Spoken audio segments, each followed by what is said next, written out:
The space is still growing. There's no doubt about it. There are more and more people getting into it. There are more A-list celebrities getting involved than ever before. From the Conans of the world, literally everyone has a podcast now. I do think that there are challenges around growing podcasts that I'm sure you have questions about that are going to come up. But in general, I don't think that it's too late. I think that if you hustle and if you're good at what you do, it's never too late to enter any space. It's really more about like finding your niche than rushing to put out something that isn't good.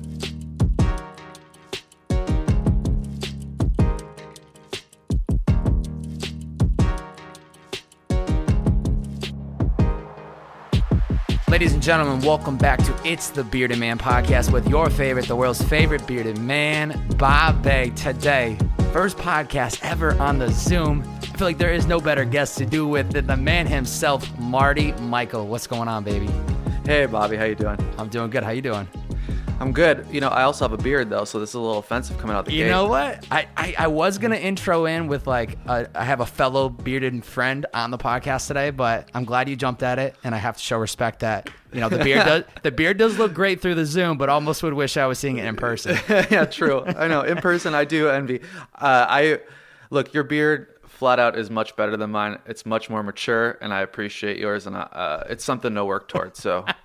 I'm not trying to take your shine. I tell people it's my greatest asset, so. Some people think it's I know you well enough to know that that's not your greatest asset, but I appreciate that. It's usually to make people laugh, and then some people think I'm like full of myself. They're like, yeah, okay, dude, we get it. You love your beer. I'm like, yep, it's literally it's a joke, okay? Let's pump the brakes. Yeah. So excited to have you here today, Marty. We're gonna have a great conversation. This is a big question for you, and I feel like there's no better person to ask this question to than you. Is it a great time to start a podcast, or did people miss the wave? Is right now 2021 January, this will come out in February, is this the time to start a podcast, or did people miss the wave already? It's a great question. Look, the space is still growing. There's no doubt about it. There are more and more people getting into it. There are more A-list celebrities getting involved than ever before. From the Conans of the world. Literally everyone has a podcast now. Unreal. I do think that there are challenges around growing podcasts that I'm sure you have questions about that are going to come up. But in general, I don't think that it's too late. I think that if you hustle and if you're good at what you do, it's never too late to enter any space. It's really more about like finding your niche than rushing to put out something that isn't good. Do you think that a lot of these, like, you know, I just got introduced to Smartless podcast, right? That's with Jason Bateman and, you know, two other actor celebrities. Do you feel also that because of COVID, this has sped up the process of getting more celebrities into the podcast game? Yeah, totally. That Jason Bateman one is with Will Arnett, I think, right? Yes. Yeah. So totally. There's no doubt about it. Like, production halted in Hollywood for probably like 4 or 5 months, 6 months, and everyone was looking for something to do. There were a few people like Conan that were here before the pandemic, and I think that they looked to guys like Conan and were like, oh man, this guy's doing it. It's not a medium for people in their basement anymore. Like, this is a serious path to generate revenue and keep sharp on your craft. Like, if you're a comedian and you're not doing stand-up and you're not filming movies, how do you stay sharp? A weekly podcast is a great way to do that. I feel like the comedy space just crushed. I mean, literally, and that's where obviously Headgum has positioned itself. But I feel like in general, the amount of successful comedy podcasts that I see and I come across on a daily basis is unbelievable. Two Bears, One Cave, Joe Rogan's.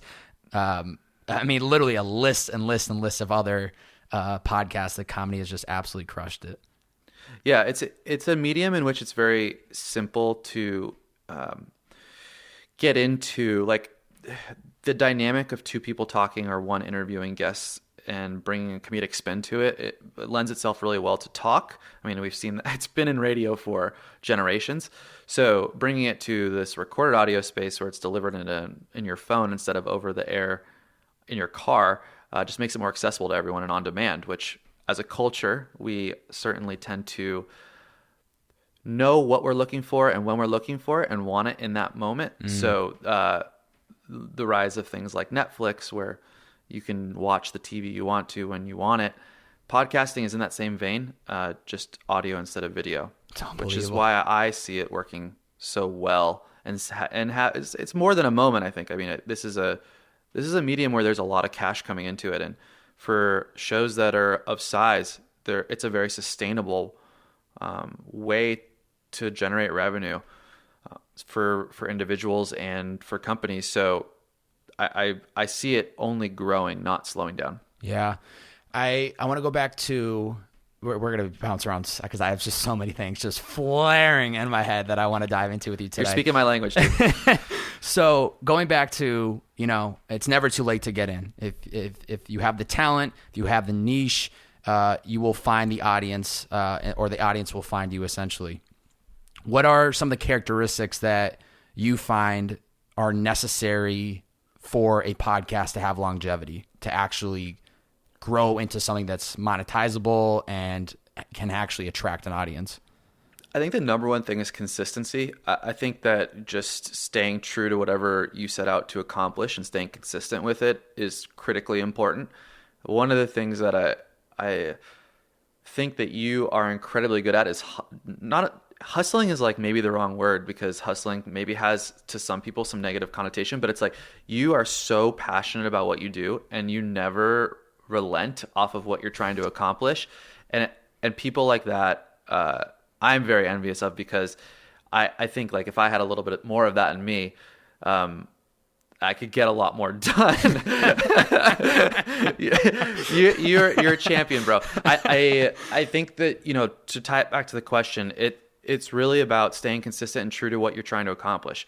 And if you stay in that, and like, look, if that specific thing that you're trying to accomplish isn't paying dividends after like 6 months the way that you wanted it to, maybe you can like retry something else. But staying consistent with that time in and time over, like every week, is what's critical to like people finding you and then like getting hooked into what you're feeding. Yeah. What's so funny about this podcast that I just like had the light bulb is I'm already a very natural, curious person. So if you were a filmmaker, if you were a chef, I would be asking like the in-depth, like curious questions, but it's going to be so funny for people hearing this because they're probably going to be like, yo, the bearded man's just trying to fucking figure out the keys and tricks for his own selfishness to break into the podcast space. But in all honesty, I think these are just general questions and things that I really am interested in, because I spend so much time just in the create, and don't really overthink it. And I appreciate the compliment and the words, because especially somebody like yourself who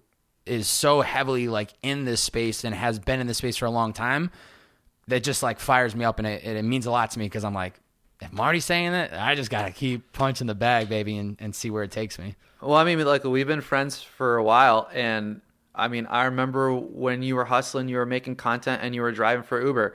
And I was like, the first conversation we ever had where you tapped into me and you were asking me a bunch of questions, the way you asked the questions and your attentiveness to my answers, I knew right away. I was like, that dude is going to be doing things. And sure enough, like, what the heck, like, 6 months later, you're working at Liquid IV, yeah, and we're working together, and it's like, yeah, I fucking knew.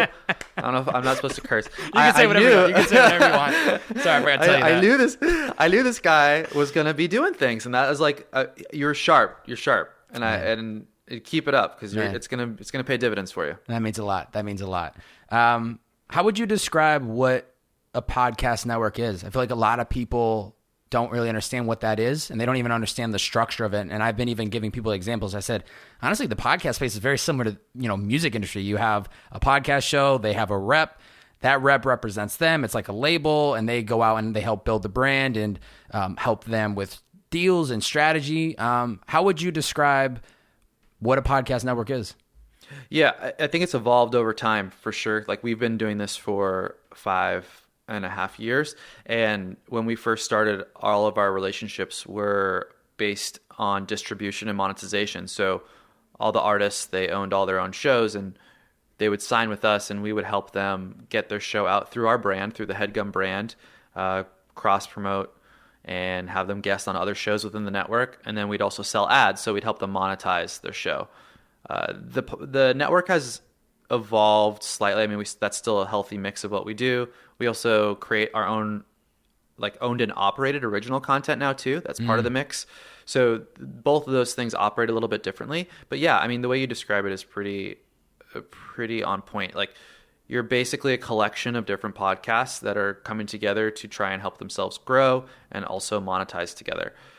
When you're a brand looking to enter the space, and I'm sure you went through this process a little bit when you're working through us, is like there's a few different places you can go to try and buy podcast ads. And so it's good to be a part of one of those bigger collections so that you make sure that those brands are hitting up that collection. I think what was pretty interesting to me when I was even prepping for this podcast was, you guys start as a network for, the better part of probably 4 years. Then 2019, you guys launched Gumball, which is really like this way ahead of the curve type advertising buyer space platform that brands like myself, if I'm representing a brand, I can go in, I can literally shop ad space, which I think is, you guys are way ahead. So that comes out in 2019. Then 2020, you guys launched the Headspace studio, or not Headspace. I'm confusing networks. We didn't retool our brand. It sounds like we need to get something more original. I don't know where Headspace is coming from. Headgum. You know what? I'm big on the Headspace app, so that's why when I see head, it just pops. But then Headgum Studios gets launched in 2020. Now, like you're saying, you guys are stepping into owning the shows. Like how important was it to start doing that, to start the Gumball and then to start, Headgum Studios? Yeah, they were both kind of in the production phases at the same time. We wanted to diversify what we were doing. We wanted to make sure that we were kind of covering all of our bases when it came to creation, but also monetization. So that's really where it all came from. I mean, Gumball, the idea behind it isn't unique necessarily. It exists in other spaces pretty prolifically, like Google and Facebook and Instagram. It's all like a buying platform in which a buyer can come in and buy it themselves. It didn't really exist in podcasting at all. So we wanted to create something that mimicked an e-commerce experience where you could come in, see what ads space was available on different shows, and just add them to your cart and check out as if you were on like Amazon. It's unbelievable. Thanks, man. Look, it's not like rocket science, but we do have an incredible team behind who's building it. I mean, the engineer who built Vimeo. His name's Andrew Pyle. Wow. He's way overqualified to be working with us, but we kind of just fell into this lucky pattern where we all worked at College Humor back in the day. That's how me, Jake, and Amir met, founded the company. And then a year or two later, Andrew was looking for his next thing, and we all knew Andrew because Vimeo and College Humor were sister companies back when they first started. So the guys kind of knew each other, and we talked, and he was the CTO there for 10 years, and then he joined us. So we have an incredible team behind this, not to mention everybody else who works on it. But I think part of what you're seeing is just a lot of really talented people working on one product in a space where it needed something like this. So I'm excited about where that part of it is headed. Yeah, it's super interesting, and I love the whole story behind the branding of how you guys landed at Headgum. I think you guys were sitting at a bar just spitballing names, what two words go together that don't really make sense, or they do make sense, and you guys land on Headgum, and it then becomes what it is today, and it's a massive podcast network, which I just think is so cool. Yeah, we sat down in a bar. We came up with 300 names, and 300. Yeah, and only 3 were available URLs. So of the 3 that were available, Headgum was the best. So we went with that. What were the other 2? Do you remember? I don't. That's the number one question I always get. I will say that I remember that the option we liked the most that wasn't available as a URL at the time, it was Trustfall. So we were almost Trustfall, but in retrospect, Headgum is a way better name, and so I'm glad that it all worked out that way. Yeah, and then you pivot with the Gumball. It's all branded very. It's all in the Gum family. It's all in the Gum family. Well, going off of, obviously I work for Liquid IV, and it's been such a learning the podcast ad space representing a brand, which has been so interesting for me because it's really been the first opportunity that I've gotten to see and understand how to monetize a podcast, or not how to monetize a podcast, but what is the value of a podcast and how important it is to have downloads. But then it's been even interesting to see you really have to figure out as a brand what audiences your product speaks to. You can't just expect to go advertise on Joe Rogan. You can't expect to go advertise on any major podcast and think like, if you spend $50,000 for the read, you're going to make a shit ton of money back. It just doesn't work like that. And something I saw on your guys' website, maybe it was a blog post, but it just said, matching advertisers with influencers through audio. Is there like a process for aligning brands with the right shows, or how have you guys kind of went about trying to, obviously you want to see these brands succeed so that they keep coming back, but what has that process been like? Yeah, well, we built a bunch of tools so that advertisers can come in and search for the demographic information they're looking for, and it will filter out the shows that match that. So if you're searching for men 18 to 34, you plug that information in, and it's going to surface all the shows that fit that. One of the keys to what we're doing and that separates us out from the rest in this space, which this might be really boring to everyone listening to the podcast, but they're going to love it. If they're this far in the podcast, they're already in. That's right. We're hyper-focused on host-read advertising, and there's a lot of money being spent into this like programmatic side of the business, which is radio-style ads being targeted to a specific user. We're more focused on show-level targeting, so it's like If I Were You is a show that reaches mostly men 18 to 32. Any advertiser that kind of fits that description buys that show. Jake and Amir then read an ad to their audience who already knows and loves them and trusts them. So the power in the host read ad is the fact that it's organic to the content and that the people that are listening to it already know and trust them. So it's delivered in a manner that's much more well absorbed by the audience rather than like a banner ad on a website or a radio style ad where some producer you've never heard's voice is reading something to you. Yeah, so they're more open to actually listening to the ad, and when they hear that personal endorsement or they hear how energetic they are or how authentic they are about the brand or the product, then it gets them excited, like, oh shit, they're talking so well about this, I need to go check this out. Exactly. And also because first of all, it works better, you can charge more money for it, so the work that goes into it is then rewarded through a higher financial payout. So it's like it's worth the time for these artists to be doing this, and if you're a big show, you can make a lot of money in this space. Yeah, it's crazy. I see the dollar signs, I'm like, damn, we're paying that much money. This is crazy. Exactly. Yeah, I forgot. Yeah, it's crazy. Like, you know how much these spots cost. It's crazy. I'm curious though, because I really haven't started understanding the podcast medium buying space until right when COVID hit. That's when I kind of took over the podcast channel for Liquid IV. So I'd say really April-ish. What has the transition been like from what I'm seeing is it used to be just baked in reads for the most part. Now we're starting to see the switch to DI. And then now, you have Spotify, which is offering this own separate thing where it's SAI. What's that shift been like? Are there pros and cons? What are your thoughts on it? Well, podcasting as a whole is really fragmented in the sense that everyone kind of delivers their ad product differently. One of the things we're trying to accomplish with Gumball is like try and come up with a more uniform way to sell ads so that when you buy something, you know what you're getting here versus another show. One of the ways we need to do that is just scale the platform so that we have enough scale that an advertiser can come in and buy just from Gumball, and that would be enough for them. Right now, we honestly don't have that, and you need to shop around to fill your total ad budget. So what do you mean? Not to cut you off, you mean you need to get more shows? You need to start partnering? Yes. Yeah. Our major goal this year is going to be twofold. It's going to be, actually, we're focused on three main things. We want to get bigger and better shows on the network. We want to create bigger and better shows for the owner-operated stuff, and we want to bring in as many shows as possible and help them monetize on Gumball. And when I say that last part, we're looking at like independent shows or shows that are on other networks that maybe don't need the network help anymore. They have their own producer and they just want to split off and go independent. They can use Gumball to just generate revenue only. And there are shows like that. So we need to get as many of those on the platform as possible. We have a lot of advertisers. We have all the podcast advertisers already rolling through the platform because of our Headgum network, right? Being on there. So they're already buying through there. It's just getting them to be on other shows to be on the platform so that when Liquid IV comes in, they see that there's 20 shows that fit the criteria that they're looking for instead of just 10. That's the goal for a major goal for this year. you were talking about dynamic insertion versus embedded.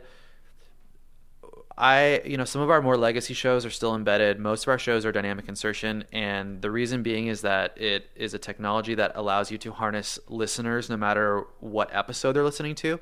So if someone comes into your show and starts with episode 2 rather than your most recent episode 30, they're going to get the most relevant ads from that week served in episode 2. So like the point when you hit play on episode 2, ads are inserted into that episode from what's supposed to be serving that week, and then that's the ad that you're hearing on the show.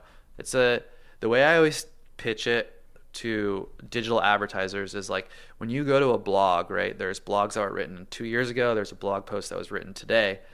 When you go to the blog post that was written 2 years ago, it's loading banners that are being fired up in that instant, right? You know what I mean? Yeah. So like you're getting a banner. You're not getting a banner from 2 years ago from something that doesn't exist anymore. Yeah. You're getting a banner from like that's Taco Bell's newest deal. Yeah. So that is the exact same thing that we're doing with dynamic insertion and podcasting.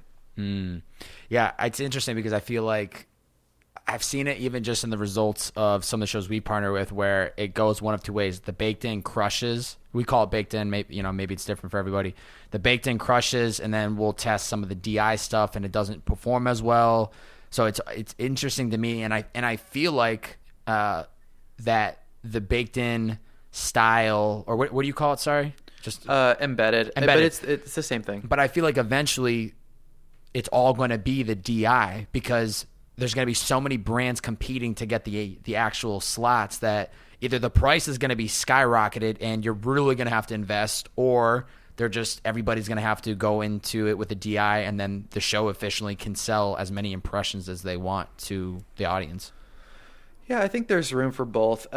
I think dynamic is so attractive to podcasters because when you're able to serve ads across your entire library, you can then serve more impressions, which means you can sell every spot for more money, which means the work that the artist does to create the ad spot is then more valuable because they're getting more money for each one of those. I have heard the feedback that embedded is more successful than dynamic. I truly think that because everyone is doing dynamic differently, that it's causing certain dynamic spots to look really bad. Like I don't know this to be fact for the ones that didn't work out well for you, but I'm sure there are companies out there that are literally just dropping dynamic insertion markers into their episode like mid-sentence. So I could be talking like this and all of a sudden like an ad would just appear out of nowhere. We do it with ad breaks just the same way you would do an embedded read. So like technically the user experience for our shows should be 100% the same if it was embedded or dynamic. And I don't know that everyone does that, but it's how we do it. So it should match up one for one. Interesting. Yeah, that is definitely interesting. What's your take on Spotify, right? They're buying up everybody. They bought up Rogan. They bought up Michelle Obama. They're buying up every single podcast.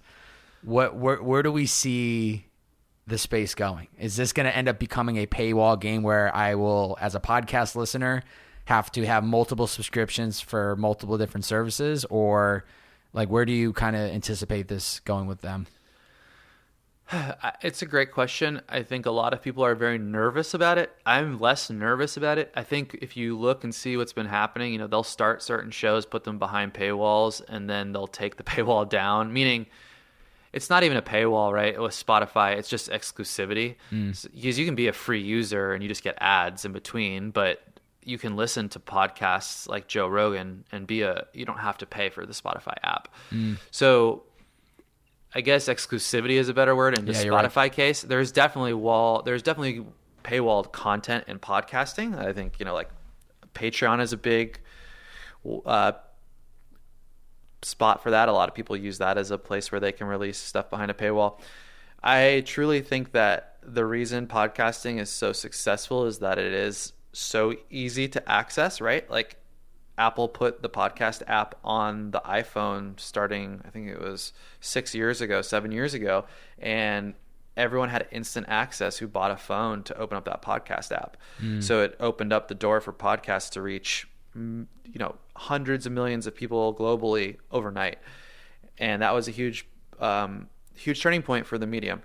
Spotify's coming in. They're making it even more omnipresent, right? So honestly, their user experience is a little hit or miss when it comes to podcasting, but they are doing a lot of effort around building the podcast brand for Spotify and for the space. So what you're seeing because of that, if Spotify is paying Michelle Obama to come into the space and create a podcast, that's good for everyone in podcasting, because the people who are listening to that show probably weren't listening to a whole lot of podcasts prior to her starting one. And what we see is that anybody who's listening to one podcast is usually listening to like 4 or 5. So if you can bring more new people in, right, the halo effect of listenership across other shows just gets better. So my take is the more the merrier. Keep bringing it on. Keep pouring the dollars in. There was an article recently that was like saying something like, Spotify's podcast strategy may not be paying off the way they were expecting. That was written by somebody who doesn't work at Spotify, so I don't even know like where that's going. I think it's just kind of like they didn't hit the marks. They're a publicly traded company, so you can see their revenue and stuff. They just didn't hit the marks that maybe they were expecting for podcasting. But it's not like the space is slowing down. During the pandemic, advertising was a little bit hit, but then it rebounded pretty quickly in the fourth quarter, and also listenership dipped for like 2 weeks, and then it was up back to where it was and has been increasing since. People love podcasting, and it's still growing. So I mean, the more the merrier, man. Yeah, I love your take on the halo effect of it, because I didn't even think about that. Where, I would love to know the percentage of the people that clicked into Michelle Obama. How many of them that was their first time listening to a podcast? Because I feel like a high percentage were this was the first time they ever listened to a podcast, and now it's just this big like, wait, this was really insightful. This is really cool. I listened to this while I was riding my bike, or I went for a run, or I was grocery shopping with my mask on. Like I could be in my own world. And so then you're right. Then people want to start listening to more podcasts, and then then rates go up. Everybody's happy, more downloads, more content's being consumed. Yeah. And it's not to say that like there weren't people that were already listening to podcasts, listen to her show, but I would argue that the percentage of new users that are coming in because of talent like her is abnormally high compared to other shows. It's the same thing that happened with Serial, the podcast. Like when that came out, and it was just such word of mouth, and like it spread like fire, right? Where people were just like, oh, you got to listen to this audio documentary called Serial, and it blew up the space. Like it got like 100 million downloads or something, and everyone was listening to it. And then once they knew what podcasting was, it became a much easier conversation for them to have with other people about like, oh, what other shows are you listening to? So it does have a halo effect, and especially right now that people are refinding. Well, it's been a year now, but like refining their same routines. Like routine is critical to listening to podcasts, because people do it like in their car when they're commuting, or when they're working out, like you said, or when they're grocery shopping. All those routines were disrupted. Our whole entire lives got disrupted. And so the listenership dropped for like a hot minute, but then people found their routines again, back on their BS, listening to podcasts. Yeah. Do you think it was a good move on New York Times purchasing Serial? I think that was within the last 5-6 months, maybe. Yeah, they bought the production studio made Serial. Okay. I think it's smart. I mean, I assume that's who's producing The Daily now, which is a huge podcast, one of the biggest in the space. Having a talented production staff to make this content is important when you're telling serialized content, but also like news, if you want to be really high touch and high end. So yeah, I mean, they were the best, if not still the best in the business. So it made sense to me. Thoughts on the Daily podcast? I just started listening to it last week, so it's funny that you really? Bring it up. I just was like, even after all the politics has ended, I just realized, damn, you need to get more informed on let's be honest, 27 years young, I live in Los Angeles, California, I'm financially stable, I'm a white male, I'm privileged, right? Most of the things that I see and hear about in the media, I have empathy, I want change, but I'm not doing anything really to make change, or I'm not taking the time to actually be knowledgeable of what's happening. And so I just had like an epiphany. I said, I need to start consuming and just be more aware of what's really happening in this world. And so I started listening to The Daily. I've heard about it. seen it in the top of iTunes charts, and I said, screw it, I'm gonna click in. I used to read the New York Times when I was in high school. My teacher used to force me to do it, and I was like, I listened to the first episode, first time listening to it last Monday. I said, damn, this is really good. Like, that's really good. I literally listened to it from the moment I get out of the shower and then up until after my breakfast. Like, there's like a 30-minute span before I start working, and it's like perfect. I feel ready to go. Yeah, it's a really good show. They do a really good job of recapping what's going on in the world. It's super high production. It's a great show. I recommend it to people who don't typically listen to podcasts too, because it does have a familiarity to everyone, right? Like the news is familiar to everyone, but also it's delivered in a very radio style. So it just feels familiar, which is important to people who are like trying to learn the space and understand what it can be. Yeah. I feel like the production wise, that's got to be pretty intense if you're doing a daily podcast around news. Like the fact, they're probably based out of the East Coast, I would imagine. 9:47 right now on the East Coast. They're probably still working on this episode. 100%. I would assume that Michael Barbaro has his own sound booth at home, and so he's recording wild lines, whatever they need, oh my God, all the time. Look, it's probably very expensive to produce, but you might know better than me, like how much it probably costs to buy an ad spot on that show. It's probably astronomical. It's probably astronomical. So, like, I mean, they obviously make more than it costs for sure. I mean, they're making a bank off of that show most likely. Is there one podcast in the space? Do you think is one of the best produced podcasts in the game right now? And then two, what are some of your favorite podcasts? Well, without tooting my horn too much, we produced one that's in season 2 right now. Season 1 came out last year. It's called Dead Eyes. Okay. And it is like high level, serial level produced, but true crime. It's comedy. Okay. It feels like a true crime podcast, but it's a guy named Connor Ratliff who's he got fired by Tom Hanks on set for having dead eyes, and so it's his quest to find out if he really has dead eyes. And this happened like the beginning of his acting career, and he's a very prolific actor at this point, like been in a ton of stuff and like relatively successful. And so he along the way has met a lot of really famous people. In the first season, the first episode's like John Hamm and Zach Woods and all these people, all like, just him point blank asking like, do I have dead eyes? But also just talking about like their stories from the business and how they've had their own set of challenges and how they've overcome them. And we're getting closer and closer to getting Tom Hanks on the pod, but like that's the ultimate ending. But anyway, I can't wait to clip this podcast when it happens. Like 6 months ago, Marty said this clip. now Tom's hiding from us, I'm sure, because I said that. He's gonna hear the clip. But it's really, really, really great. Wow. Outside of our shows, I mean, The Daily truly is like, with the turnaround time every single day, it's like blows my mind how good it is. I truly think that Serial is like one of the best podcasts of all time. It's done wonders for this medium, and it's been absolutely great for the space and growing the space. Right now, it's a bit challenging for a lot of these shows to have like really high end production, especially in our space, because everyone's recording remotely like we are. Yeah. So it adds another layer of complication. I mean, we've done our best to like kind of smooth it all out, but when it comes to comedy and like two people doing bits, it can be challenging to do it over Zoom rather than like in a room where you can really read the energy and the exact cadence of the other person.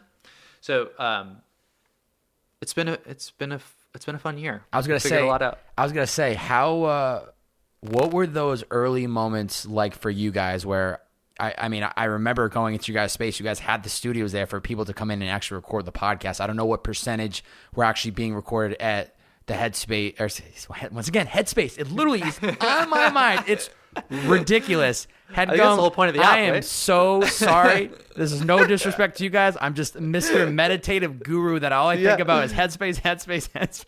It's working, right? Like that is where they're supposed to be. They're supposed to be in your head. In my head, literally. So I apologize. It's gonna happen again before, but I hope to God it doesn't.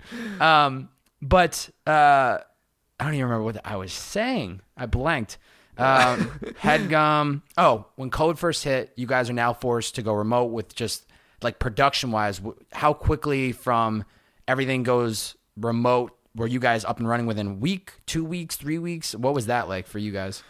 Well, we had to figure it out pretty fast, right? Because our entire business depended on it. We wound up sending basically record at home kits to almost all of our podcasters, or at least the ones that needed it who weren't recording at home already. And that helped a lot. We tried, it was a really hit or miss trial period because, like even Zoom wasn't as prolific as it is now when the pandemic first hit. So like we tried a bunch of different recording options and different products that were released right when it started to like do remote recordings, but we weren't really happy with any of them. What we found works best is what we're doing now, which is just record on each other's, do a Zoom call where you can see each other, record your audio on your own end, and then sync it up in a audio editor afterwards. Yeah. And I almost wonder too, if now, perfect example, I listened to the Daily Podcast yesterday. They did a Zoom interview, and I can tell because I'm a audio freaking not a wizard, but like I just like I'm obsessed with like quality audio now, just from obviously being in the podcast space. I could tell that the guest was on a Zoom with probably their AirPods or maybe even the speaker of their laptop. And I almost feel like because of the pandemic, it is now acceptable to have that raw audio where it's actually not the highest quality, but it's still listenable. Do you feel like that kind of changed quite a bit, where it's just now people don't even think twice about the actual audio as long as they can understand the content? I feel like we're creeping back into a space where people want high quality stuff again. I think with the Daily, they have the built-in traditional aspect of doing an on the street interview where it's like on a recorder and a little bit muffled. So that's just the way it's always been when you're doing interviews, for certain interviews, at least when you're on the street or on location and not doing it in a studio.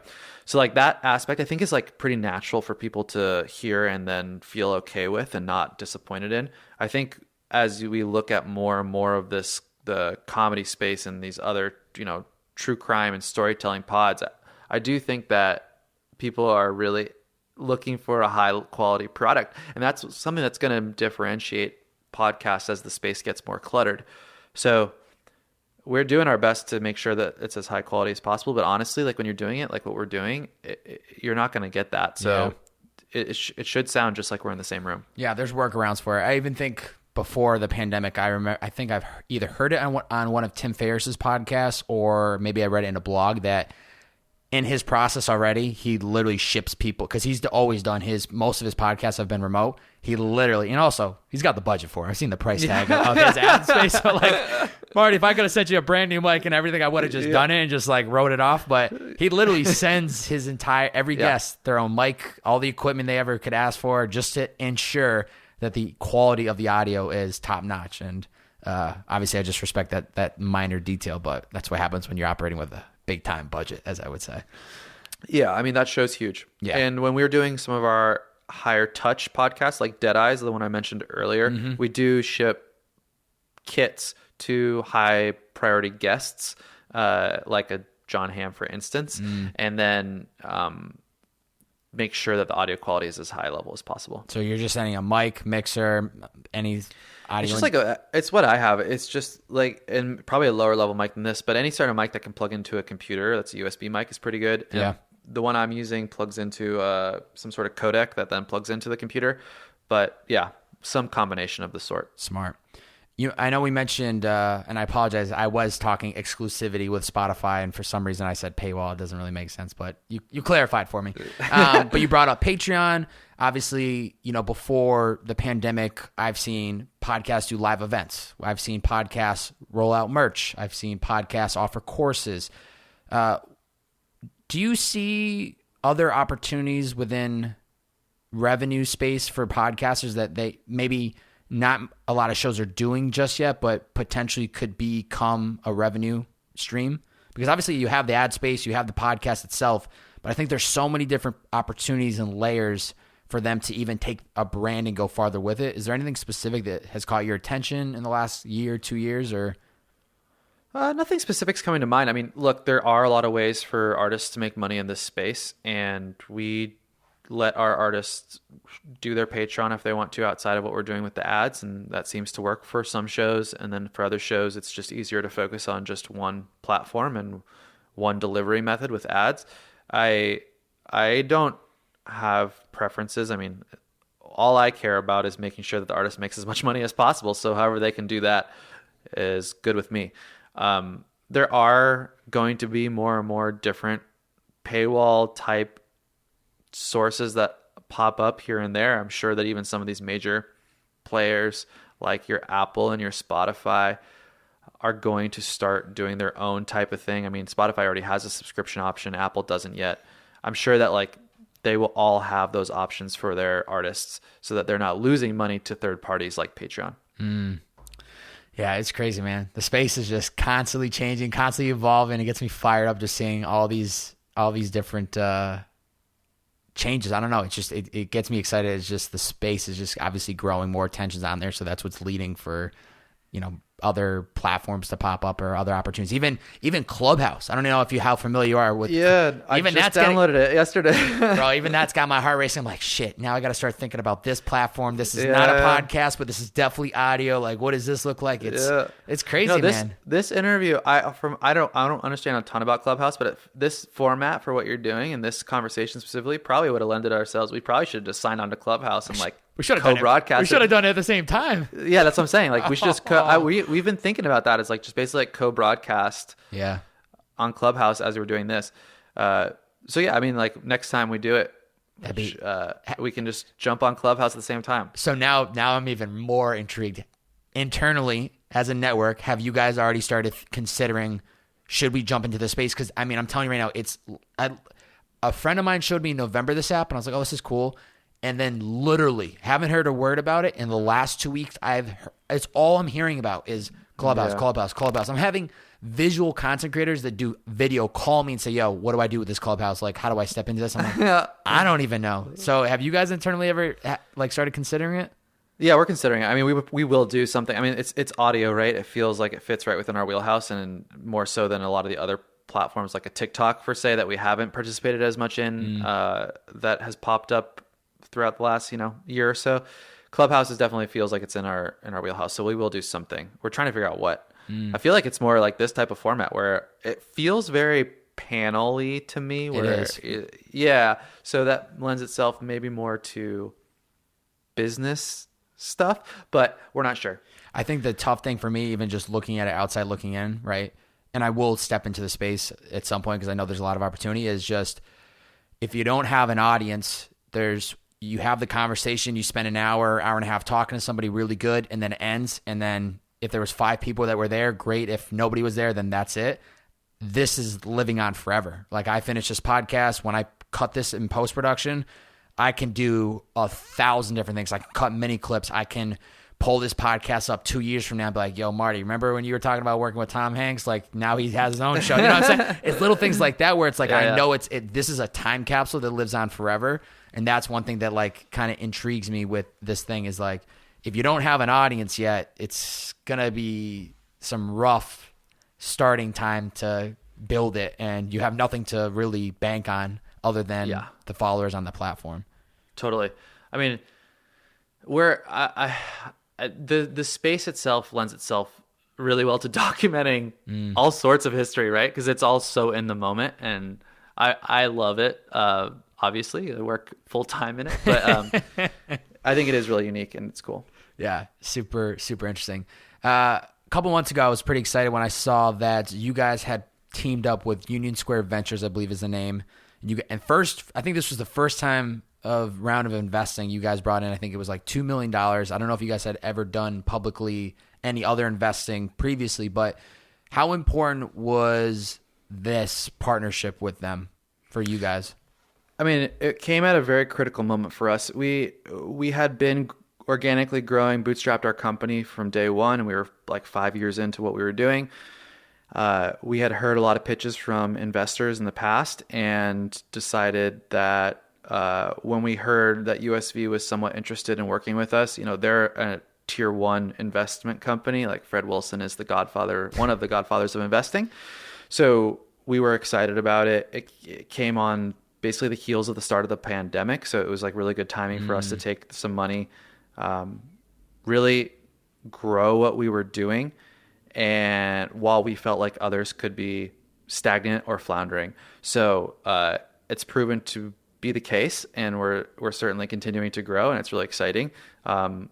So yeah, I mean, it's super exciting and validating for us. Oh, I can't even imagine the process of having to vet even inbound leads of like, hey, we see the value in Marty and you guys, like, we want to be partnered with you. Here's a bunch of money. But then it's like, do these people actually believe in the vision? Are they just, obviously, we all need money to grow and bring our visions to life, but then it's like a game of probably navigating, is this somebody we want to partner with, or is this a long-term play, or is this a short-term type of relationship almost? Yeah, I mean, for us, we want to build. We think that what we have is really special. We think we have a really great opportunity to kind of create ourselves as like the leader in comedy within podcasting, and also with this platform is work outside of comedy to help artists monetize.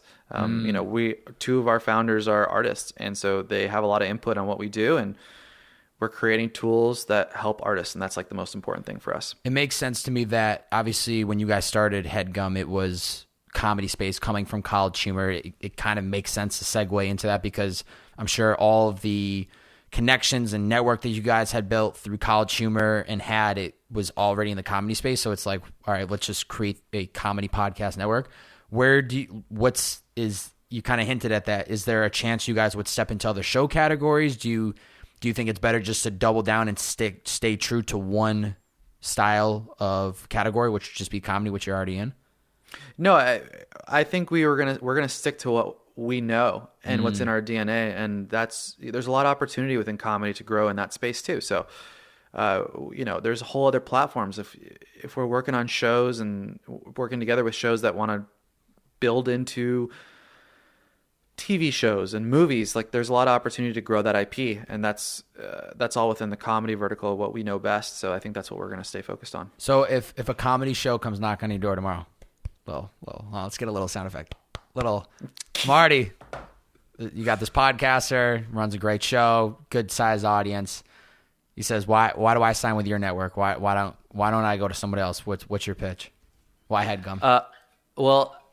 I think that we are still, as an independent comedy network, that's a huge thing for us. I feel like a few of the other big ones are all owned by other larger conglomerates, but as an independent network, we have a lot of flexibility in the way that we can work, and because of that, we can tailor our entire working relationship much more to what the artist needs and wants. So that makes us really attractive to a lot of people.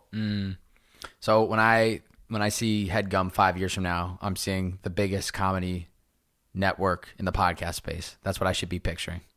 That's right. We're working to be the SNL of podcasting. Ooh. You heard it here first. Ooh, cutting that clip too. Just wait. I got I'm out, bro. I got all the time capsules, baby. I'm telling you, this is all gonna come back. Just remember these little sound bites. They're gonna come back. The SNL of the comedy space. I love that. That's gonna be massive. Well, it's funny, before I even, obviously before I do these podcasts, I creep. I go on people's LinkedIn. I go through their Facebook. I just try to understand what got them to where they are today. And just looking at even before College Humor, you had popped around Resolve Star, Rodale Inc., I believe was the name, everydayhelp.com, Meebo. So, I see where you're at today, and it seems like you're just so in your groove, and you have a vision and everything's going well. And I'm just kind of curious, like, through all those experiences leading up to even just College Humor, what was your mindset like? Was it still just very curious and like post college, like just trying to find what you wanted to do, and you just kind of bounce around from career to career? Like, what was your headspace like through those early years of trying to establish yourself in, I guess, just as in career in general, right? Like, you didn't probably know what you really wanted to do. No, I didn't. I mean, I for sure had no idea what I wanted to do after graduating college. I fell into a job which I had interned for the same company while in college. That was Runner's World magazine. That's Rodale is the publisher of that. So that's where I was after college, and for an internship in college. From there, it just kind of evolved into really feeling comfortable as a salesperson like seeing other salespeople and the way that they got to do their jobs, like while I was a sales assistant and like an account manager. So I knew that I wanted to get into sales, and that's kind of how the push for my career wound up kind of narrowing itself. And then while I was selling at College Humor is when I met Jake and Amir, and we became close friends from stuff and branded content that I was selling there. And that's kind of how this whole Headgum thing got started. So everything happens for a reason. If you just stay focused and stay hardworking, you're going to get to where you need to be. Yeah, it's always interesting kind of seeing what it took for people to get to where they are today. Because even kind of in the beginning of this podcast, when, you know, you're talking about when we first met, driving Uber, building content, trying to build a name or whatever. It's so funny, like when you're in it and you're trying to, this big question mark of you not knowing what you're supposed to do in this world, or not really knowing where something's going to take you. But as long as you kind of stay true to what you think is the right thing you should be doing, and you just put a little bit of progress every single day, it all does work out in itself. And that's why it's so great to have people like you on the show and some of the other amazing, talented people that I've met, because that's what I love about the podcast platform is it humanizes people. It makes them connect with people. They might click on the website and see your face there, and they might see a fancy title, but they don't understand like what it took for Marty to get to this point, and that he did bounce around from different careers. And it seems like it's just been a constant work in progress. And then obviously with College Humor, which it seemed like was just, you really started to find probably your space, or like being in this comedy space. And then obviously, which then leads into Headgum, and bada boom, bada bang, keeps you rolling. Absolutely. I mean, I had no idea that I would wind up at College Humor, to be completely honest. The opportunity popped up. I jumped at it because of the fact that it was a comedy website that I knew and loved. And it is a big part of who I am, and written into my DNA is comedy. So it was a great fit. And then from there, just being good at what you do and making relationships with people who are also good at what they do. Those types of people seem to find each other for the right reasons. It's like how we know each other. Yeah. And that relationship formed between the three of us, me, Jake, and Amir, and that's how we started this company. I mean, we met so many other people along the way that have since joined us who are really passionate about what we're doing. And I mean, I couldn't be more excited about everyone who's on our team. And I think as we grow, the number one thing I look for, first of all, like you're talking about timing and all this stuff. There is no timeline for this. Like I'm still relatively young on the spectrum of like you're young. Entrepreneur. Come on, but you're like, young. I'm 30. Yeah, it took me until 30 years old to like really get to where I needed to be on this front for being able to start a business. And I just think the message should be like, there is no rush to this. Like you really have to perfect what you're doing and work hard at it, and those opportunities will show up. When you guys are hiring, and also shout out to Rich and Dylan if they hear this, because without both of them, we wouldn't know each other. So shout out to them one time. But even as you're growing the team, what are some of the characteristics and the people that you look for, whether realizing if they're made for the team or if maybe it's not the right fit?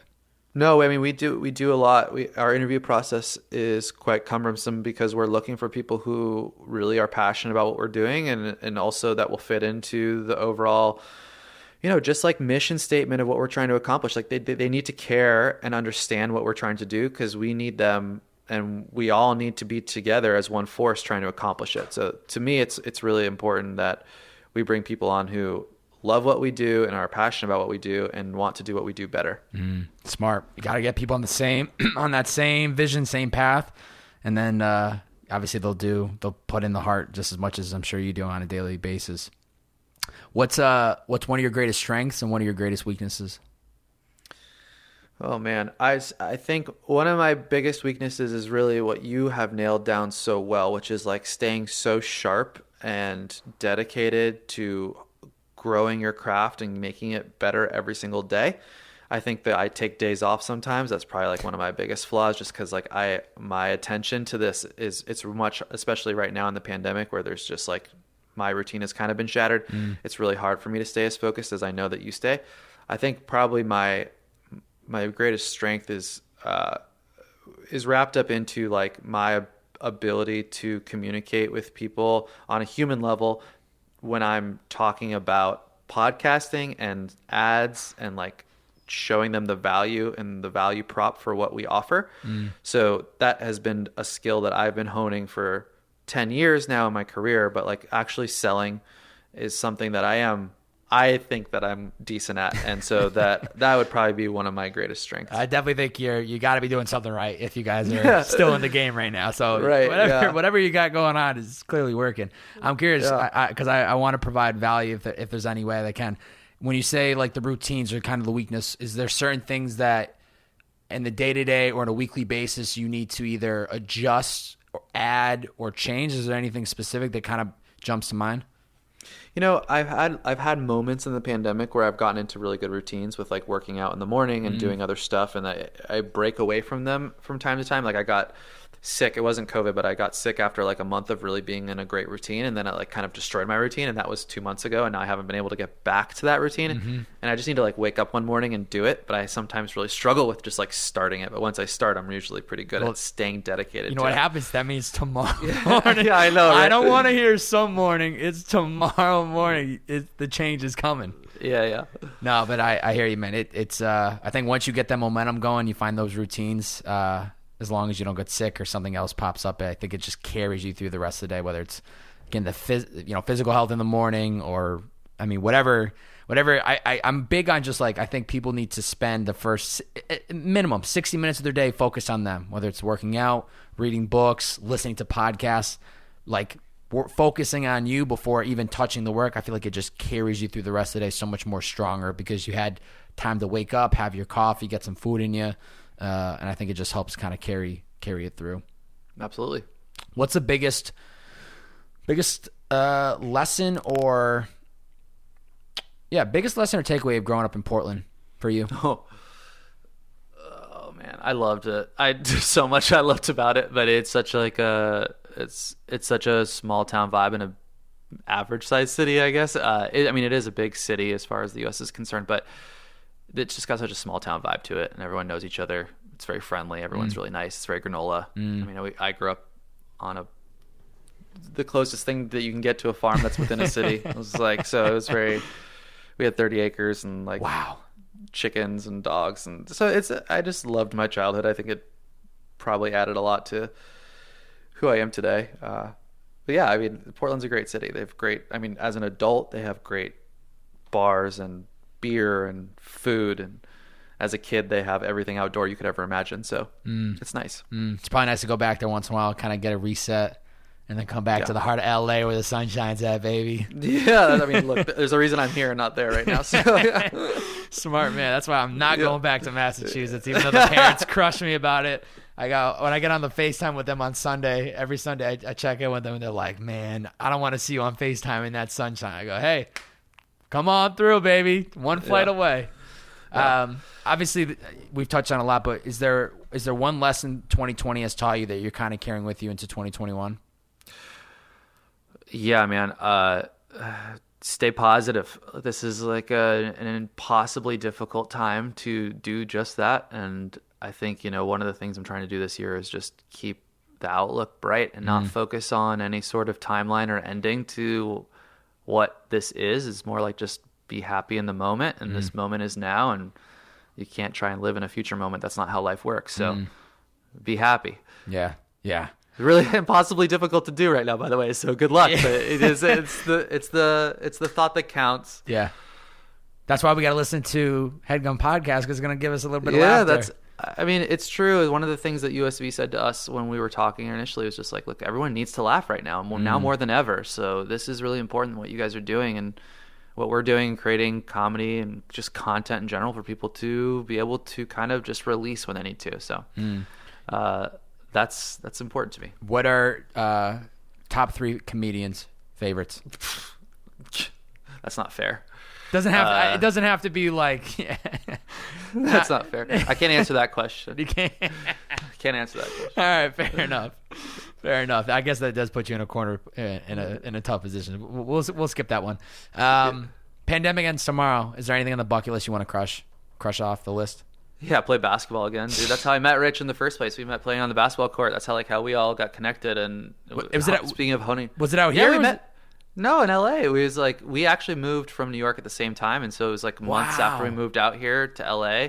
Didn't know each other, and we played on a basketball court where we were like two of very similar looking people compared to everyone else that were there, and it was just like people that like kind of single us out, and so there was like a mutual bond on the basketball court that brought us together, and then we started chatting, and it was like, oh, you just moved from Brooklyn, or I think they were like calling him Brooklyn, and he's like, you just moved from Brooklyn too. I was like, yeah, and then we just hit it off, and that was that. Wow.